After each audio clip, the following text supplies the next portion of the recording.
The 8-month-long investigation concluded with a scathing report along with heavy punishments. The report blasts Eversource Response to Isaias, saying that they created significant public health risk. Eversource was imprudent.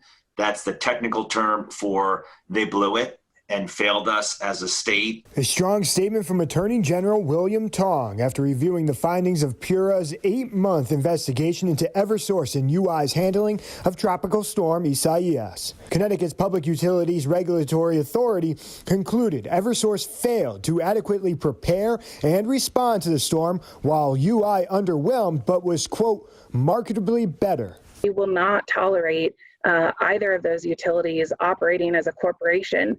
Yes, they're private companies, but they have a public service obligation.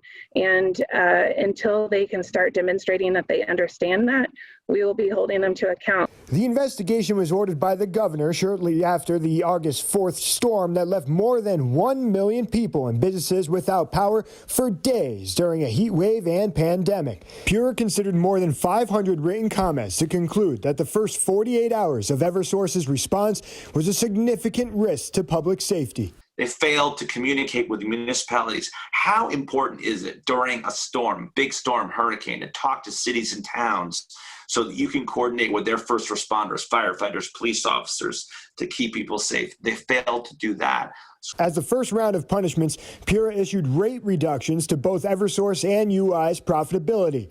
PURA says the cut to Eversource will result in an estimated $25 million loss in revenue. It would stay in place indefinitely until they've demonstrated to PURA that their performance in future storms has met our expectations. Eversource releasing a statement in response to the report saying in part, quote, "We stand by our response in Storm Isaias. As we know, our thousands of employees showed skill and dedication in restoring power to customers as quickly as possible. There are many areas for improvement that we are already addressing, and we continue to work in good faith with our communities, customers, and regulators to improve our performance." United Illuminating also responding tonight, writing, "We are disappointed that the ruling does not fully reflect the facts we presented during the proceedings and that it imposes a penalty despite PURA's finding that UI generally met the standards and acceptable performance and conducted itself prudently and effectively."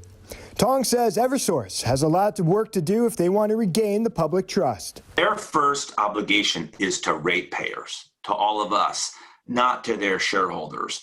But they're acting like just another big conglomerate. Now PURA will enter phase 2 of their proceedings, which could include enforcing civil punishments as well as additional enforcement. In Newington, Dave Puglisi, Fox 61 News.